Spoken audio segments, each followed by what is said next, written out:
Alright guys, what we're going to be doing is we're going to be finding a missing side in a right triangle. The triangle you can see right over here. You'll notice in the instructions it says, find the missing side of each triangle. Leave your answer in simplest radical form. Simple radical form, remember, is an exact value. Not a decimal.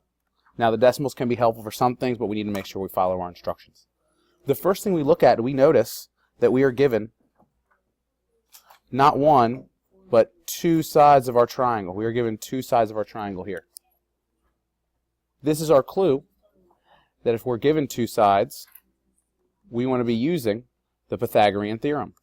Now, since we realize that we're going to be using the Pythagorean theorem, again, because we are given two sides, we know that if we're given one side, we look for special right triangles. We need to label our A, B, and C. Since we have A squared plus B squared equals C squared. As we know, the important thing here is our C has to be our hypotenuse. The hypotenuse is always across from the right angle, so our hypotenuse is going to be here, and 16. So let's label this side A and this side B. Now A and B can be arbitrary as long as they are not the hypotenuse and that they are one of the legs. So let's fill it in to our equation here. We have 8 squared plus B squared equals 16 squared. 8 squared is 64 plus B squared plus 16 squared is 256. So we've now simplified our expression. Now we need to solve for B. Now in order to get B by itself, we need to remove the 64. The opposite of plus 64 would be to subtract 64 from both sides. Subtract 64 from both sides. This would give us B squared equals 2. Sorry, we didn't need to do that. We have 192. Now, still notice we do not have B isolated by itself. We still have B right there. So in order to get rid of our B squared, we use the inverse of squared, which is our square root.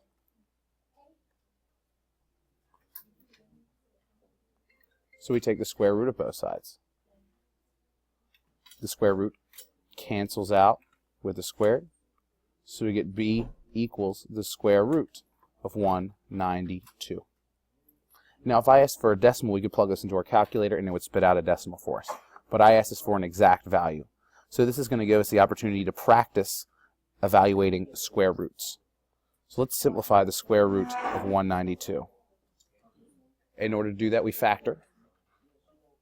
We know it's even, so we can divide it by 2. Hey guys, what's 192 divided by 2? 192 divided by 2? It's 96. Thank you guys. In order to split 96 up, we know it's also 2. This is going to be 48.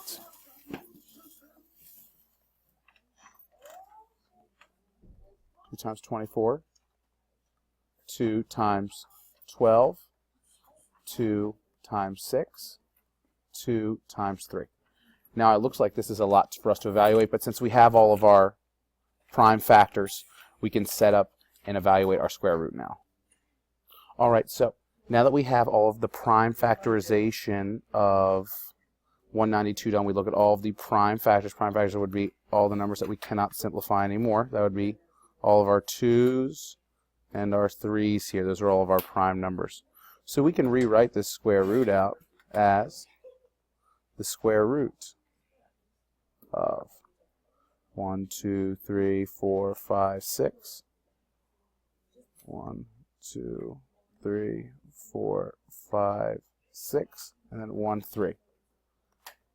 Now we know how to evaluate square roots. We've done that plenty of times before. If not, you can check out some of my other videos there. We pull out our pairs. Remember, it takes a pair to get out of jail, so we have 1 pair of 2's, 2 pair of 2's, 3 pair of 2's. And sadly, 3 is left in there by himself. So we bring down 1, 2, 2, 2, 3 2's for our pairs, And then we're left with the square root of 3 inside of the radical.